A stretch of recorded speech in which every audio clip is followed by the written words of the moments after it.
Ernakulam Lourdes ആശുപത്രിയിൽ സൗജന്യ robotic joint replacement medical camp സംഘടിപ്പിച്ചു. ഇടുപ്പ്, തോൾ, മുട്ട് എന്നിവയുൾപ്പെടെയുള്ള സന്ധിസംബന്ധമായ പ്രശ്നങ്ങൾക്ക് വിദഗ്ധ നിർദ്ദേശങ്ങളും ആധുനിക റോബോട്ടിക് ഓർത്തോപീഡിക് ചികിത്സയും പരിശോധനകളും സംബന്ധിച്ച ബോധവൽക്കരണവും ക്യാമ്പിൽ നടന്നു. മെയ് 31 വരെ സൗജന്യ സന്ധി മാറ്റിവെക്കൽ ശസ്ത്രക്രിയയ്ക്കായി രജിസ്ട്രേഷൻ തുടരും. ഏറ്റവും അർഹരായ 50 പേർക്ക് കുറഞ്ഞ ചെലവിൽ ശസ്ത്രക്രിയ നൽകുമെന്നും ഡോക്ടർ ജോൺ ടി ജോൺ അറിയിച്ചു. സന്ധി മാറ്റിവെക്കൽ ശസ്ത്രക്രിയ, അതായത് തേഞ്ഞു പോയ അല്ലെങ്കിൽ ഫുൾ പ്രവർത്തിക്കാത്ത സന്ധികൾ മാറ്റിവെക്കാനുള്ള വലിയ ഒരു കണ്ടുപിടുത്തം. അത് ഏറ്റവും കൂടുതൽ സഹായിക്കുന്ന അനേകം പേര് നമ്മുടെ ഹോസ്പിറ്റലിൽ നമുക്കറിയാം. ഇന്ന് പ്രത്യേക അഭിനന്ദനയോട് സ്നേഹത്തോടെ നന്ദിയോടെ കൊടുക്കുകയാണ്. കാരണം സാറ്റിസ്ഫൈഡ് പേഷ്യൻസ് ഉള്ളതുകൊണ്ടാണ് വീണ്ടും നമ്മളുടെ ഫ്രീ ആൾക്കാർ വരുന്നത്. ചെയ്തത് വീണ്ടും പറയുമ്പോൾ ഇവർ ചെയ്താൽ മതി, കാര്യങ്ങൾ ചെയ്യാൻ സാധിക്കുന്നു. ലൂർദ് ആശുപത്രി 5000-ലധികം സന്ധി മാറ്റിവെക്കൽ ശസ്ത്രക്രിയകൾ പൂർത്തിയാക്കിയതിന്റെ ഭാഗമായാണ് ക്യാമ്പ് സംഘടിപ്പിച്ചത്. ലൂർദ് ആശുപത്രി associate director reverend father Vimal Francis ഉദ്ഘാടനം നിർവഹിച്ചു. ചെലവ് കുറഞ്ഞും നൂതന സാങ്കേതിക വിദ്യയുടെയും ആരോഗ്യ സേവനം നൽകുന്നതിൽ ആശുപത്രി പ്രതിജ്ഞാബദ്ധമാണെന്ന് അദ്ദേഹം പറഞ്ഞു. രോഗികളെ നേരത്തെ കണ്ടെത്തിയും സമയബന്ധിതമായി ചികിത്സ നൽകുന്നതും പ്രധാനമാണെന്ന് ഓർത്തോപീഡിക്സ് വിഭാഗം മേധാവി ഡോക്ടർ ജോൺ ടി ജോൺ പറഞ്ഞു. ശസ്ത്രക്രിയയോടുള്ള ഭയവും അവബോധക്കുറവും മൂലം രോഗികൾ ചികിത്സ വൈകിപ്പിക്കുന്ന സാഹചര്യമുണ്ട്. റോബോട്ടിക് ജോയിന്റ് റീപ്ലേസ്മെന്റ് വഴി കൂടുതൽ കൃത്യതയും വേഗത്തിലുമുള്ള സുഖപ്രാപ്തിയും സാധ്യമാണെന്നും അദ്ദേഹം പറഞ്ഞു.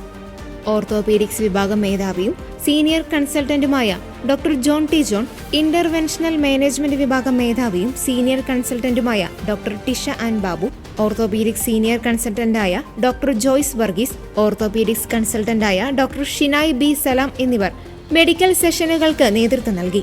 Chief physiotherapist Anupama G Nair, physiotherapist Ashish Josla, dietitian Sneha Francis, Rocky Varghese എന്നിവർ അനുബന്ധ ബോധവൽക്കരണ ക്ലാസുകളും പരിശീലന സെഷനുകളും നയിച്ചു.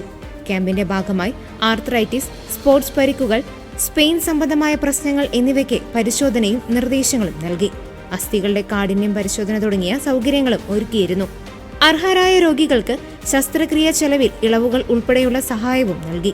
റോബോട്ടിക് ജോയിന്റ് റീപ്ലേസ്മെന്റ് സെന്ററിന്റെ സവിശേഷതകൾ ക്യാമ്പിന്റെ ഭാഗമായി പ്രദർശിപ്പിച്ചു.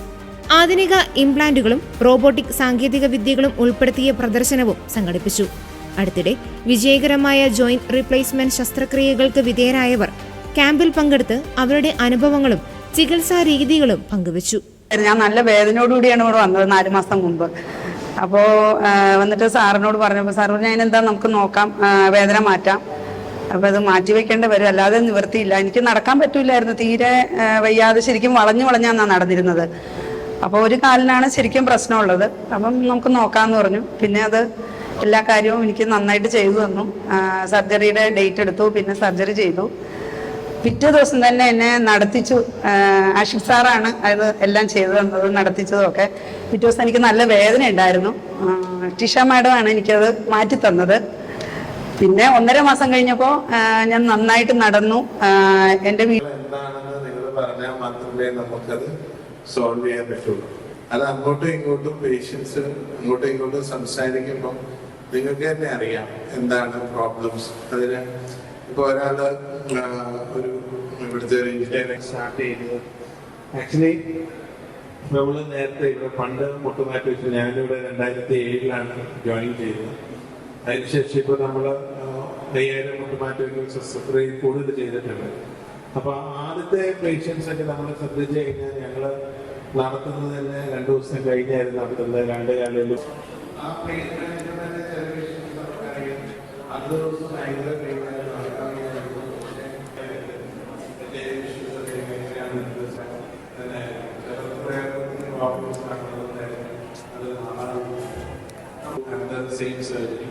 പക്ഷെ ഒരു 5% പേഷ്യൻസ് അത്ര ഹാപ്പി ആയിരിക്കില്ല. അതിൽ 1% അനുഭവം അല്ലെങ്കിൽ. സോ ഈ 5% പേഷ്യൻസിനെ എങ്ങനെ ഹാപ്പി ആക്കണം എന്നുള്ളത് ഇന്ത്യൻ ഒറിജിൻ, ജാപ്പനീസ് അങ്ങനെയുള്ള കുറെ ആൾക്കാരുടെ കാലത്തേക്കാണ് പറഞ്ഞിരിക്കുന്നത്. സോ അവരുടെ കാലം ഓപ്പറേഷൻ കഴിഞ്ഞ് നമ്മൾ വെളിയിലേക്ക് ആക്കി വെച്ച് കഴിഞ്ഞാൽ ഹാപ്പി ആയിരിക്കും. മുട്ട അല്ലെങ്കിൽ ഈ ജോയിന്റ് ഇതൊരു റോബോട്ടിക് ആമാണ്. ഇതാണ് അതിന്റെ കൺട്രോൾ ചെയ്യുന്ന കമ്പ്യൂട്ടർ. നമുക്ക് ഇതിൽ ആക്ച്വലി നമ്മളൊരു CT scan robotic CT scan ഉണ്ട്. CT സ്കാൻ കമ്പ്യൂട്ടറിൽ ചെറിയൊരു ഡെമോ കാണിക്കാം. ഈ റോബോട്ട് ഇപ്പോൾ ഈ ഒരു ആന്റീരിയർ കട്ട് എടുക്കുന്നത് കാണിക്കാം. ഇത് ബേസിക്കലി